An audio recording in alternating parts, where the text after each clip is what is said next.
Assalamualaikum warahmatullahi wabarakatuh. Selamat siang teman-teman semuanya.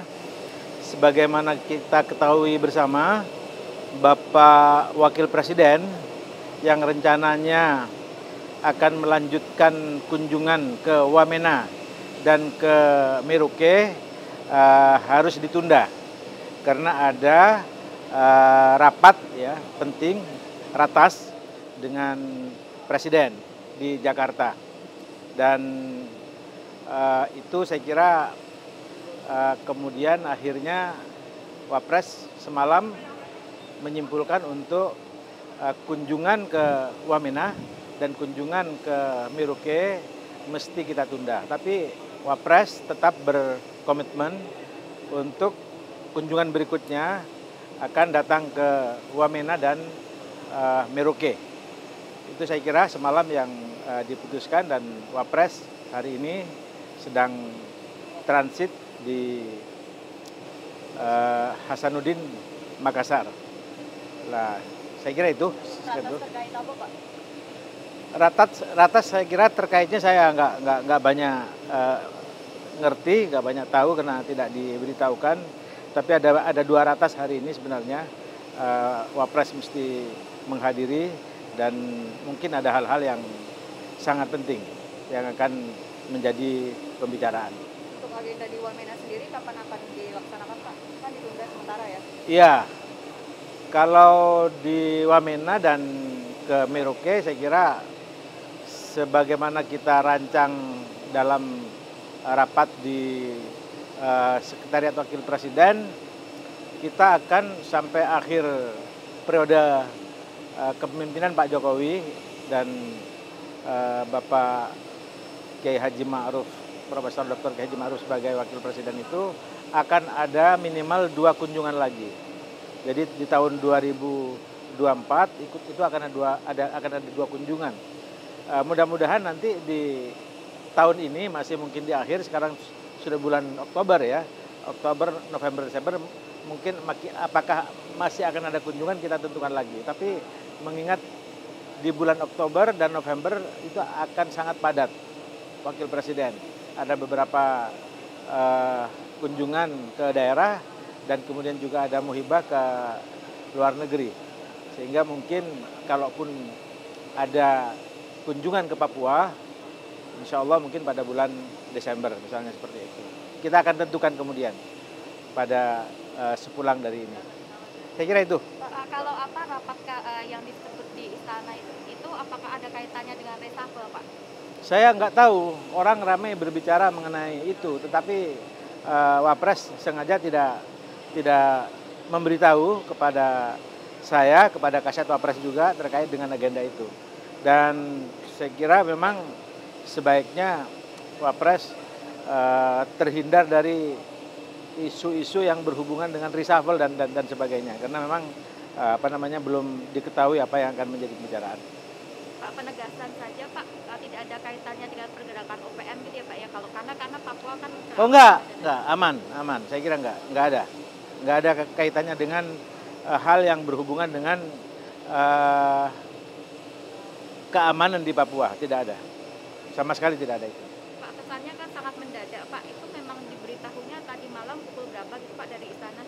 Iya, jadi semalam itu kira-kira habis maghrib itu sudah ada pemberitahuan, tetapi kemudian apakah akan masih bisa Wapres tidak hadir untuk terus melanjutkan kunjungan ke Wamena atau tidak seperti itu.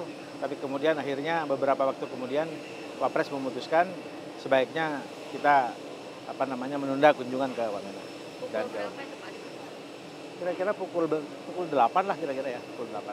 Pak Jokowi, satu lagi, Pak, kesimpulan dari kunjungan Wapres selama kurang lebih 3 hari di Papua seperti apa, Pak?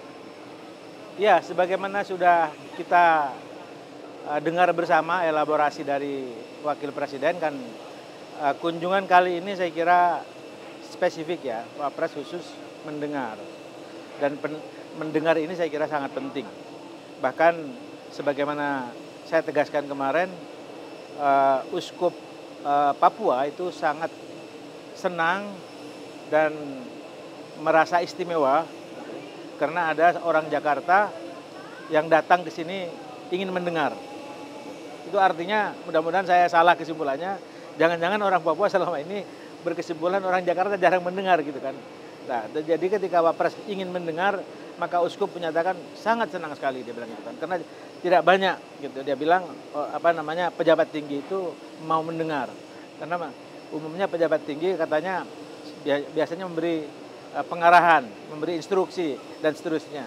Nah, ini saya kira mendengar ini menjadi penting dan akhirnya dengan angle mendengar inilah kemudian Wapres banyak mendapatkan masukan-masukan yang sudah Anda beritakan semua saya kira ya itu. Dan itu nanti kita akan tidak lanjuti dalam rapat-rapat terbatas di Sekretariat Wakil Presiden dan KL yang berhubungan dengan ini. Gitu.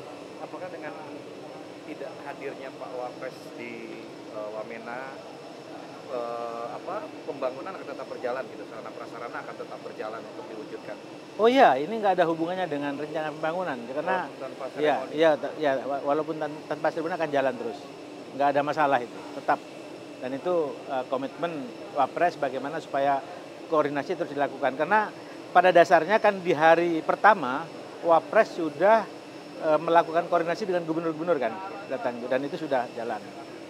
Jadi itu kan sebenarnya di satu sisi kalau di Merauke itu kan tinggal memang peletakan batu pertama. Yang penting sebenarnya ketika kunjungan ke Wamena itu bertemu dengan masyarakat adat. Nah itu Wapres ingin sekali itu. Karena kan Wapres selalu menekankan mengenai local champion kan. Salah satunya adalah tokoh-tokoh adat. Nah itu yang ingin ditemui oleh Wapres. Ya nanti tunggu dulu saya kira itu. Topik apa sih Pak sebetulnya yang ingin dibawa Pak Wapres bertemu dengan tokoh suku di sana Pak?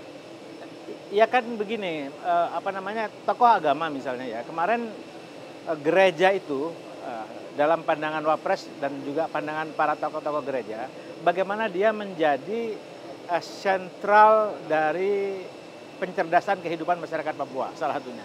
Selama ini kan kita susah mendirikan sekolah sendiri, di mana di Papua guru-gurunya susah datang karena ada hambatan macam-macam. Nah, gimana kalau kemudian kepandaian orang-orang Papua itu banyak bekerja sama antara pemerintah dengan gereja misalnya seperti itu. Nah, itu hasilnya kemarin sudah cukup positif di mana gereja yang asal mulanya secara aturan nasional tidak boleh melakukan pendidikan guru, sekarang sudah bisa melakukan pendidikan guru. Dan itu adalah terobosan dari Wapres. Memanggil secara khusus Menteri Nadiem dan memanggil secara khusus Menteri Agama untuk membicarakan soal itu. Itu salah satu contoh. Begitu juga dengan tokoh-tokoh adat. Itu yang selama ini sudah dibicarakan beberapa kali dengan tokoh adat sebagai salah satu pilar penting kalau kita bicara masyarakat Papua, maka adat ini juga harus kita ajak kerjasama, kolaborasi. Sehingga semuanya rasa memiliki itu bersama-sama untuk membangun kesejahteraan Papua. Jadi tokoh agama, tokoh adat, pemuda dan perempuan dan sebagaimana yang sudah menjadi komitmen Wakil Presiden. Oke ya, cukup ya saya kira ya. Penegasan saja berarti tidak memenuhi ini ya Pak ya, semua provinsi. Kan Wamena kan provinsi terakhir yang harusnya didatangi. Iya, dan itu buat Wapres sebenarnya sangat penting karena ini adalah provinsi terakhir yang belum dikunjungi. Jadi ini utang Wapres untuk akan berkunjung ke Wamena. Ya, oke ya, terima kasih.